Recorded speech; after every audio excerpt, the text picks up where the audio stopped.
The pastor, Dr. William Hathaway, blinked. Still smiling, he turned to the host. "I was under the impression we were going to discuss my new book."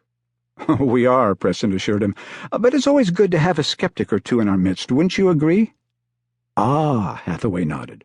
"Of course." He turned back to Mackenzie, his smile never wavering. "I'm afraid what you term as drivel is based upon a faith stretching back thousands of years." Mackenzie removed 1 or 2 dog hairs from his slacks. "We have fossilized dinosaur feces older than that." "Oh, I'm sorry?" "Just because something's old doesn't stop it from being crap." Dr. Hathaway's smile twitched. He turned in his chair to more fully address the man. "We're talking about a time-honored religion that millions of—" "And that's supposed to be a plus," Mackenzie said? "That it's religious? I thought you wanted to support your nonsense." "I see. Well, it may interest you to know that actually it doesn't interest me at all." The old man turned to Preston. "How much longer will we be?" The host chuckled. "It's just a few more minutes, Professor." Working harder to maintain his smile, Hathaway replied, "So, if I understand correctly, you're not a big fan of the benefits of Christianity."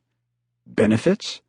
Mackenzie pulled a used handkerchief from his pocket and began looking for an unsoiled portion. "Is that what the 30,000 Jews who were tortured and killed during the Inquisition called it? Benefits?" "Well, that's not entirely fair." "And why is that?" "Well, for starters, most of them weren't Jews." "Well, I'm sure they're already feeling better." "What I'm saying is—" "What you are saying, Mr. Actually, it's Doctor." "Actually, you're a liar." "I beg your pardon?" Finding an unused area of his handkerchief, Mackenzie took off his glasses and cleaned them. The pastor continued, "It may interest you to know that—" "We've already established my lack of interest." "It may interest you to know that I hold several honorary doctorates." "Honorary doctorates?" "That's correct." "Honorary as in unearned, as in good for nothing, unless it's to line the bottom of bird cages." He held his glasses to the light, checking for any remaining smudges. Hathaway took a breath and regrouped. "You can align my character all you wish, but there is no refuting the benefits outlined in my new book." "Ah, yes, the benefits." Mackenzie lowered his glasses and worked on the other lens. "Like the 1,000,000+ lives slaughtered during the Crusades." "That figure can be disputed." "Correct. It may be higher." Hathaway shifted in his seat.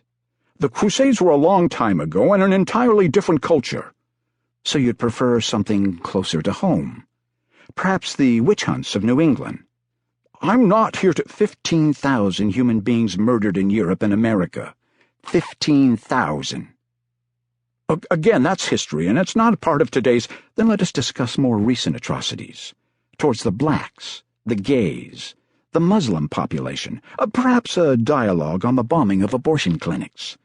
"Please, if you'd allow me—" Mackenzie turned to Preston. "Are we finished here?" Fighting to be heard, Hathaway continued, "If people will read my book, they will clearly see—" "Are we finished?" "Yes, Professor," Preston chuckled. "I believe we are." "But we've not discussed my 7 steps to successful—" "Perhaps another time, Doctor."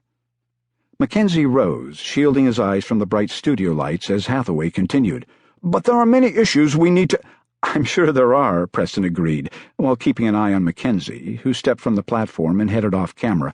"And I'm sure it's all there in your book. 7 steps to—" Annie Brooks clicked off the remote to her television. "Mom," Rusty mumbled. "I was watching." He drifted back to sleep without finishing the protest. She looked down at the 5-year-old and smiled. He lay in bed beside her, his hand still clutching Horton Hears a Who. Each night he'd been reading it to her, though she suspected it was more reciting from memory than reading. She tenderly kissed the top of his head before absent-mindedly looking back to the TV. He'd done it again. Her colleague and friend, if Dr. Nicholas Mackenzie could be said to have any friends, had shredded another person of faith. This time a Christian, some megachurch pastor hawking his latest book. Next time it could just as easily be a Jew or Muslim or Buddhist. The point was that Nicholas hated religion, and heaven help anybody who tried to defend it. She sighed and looked back down to her son.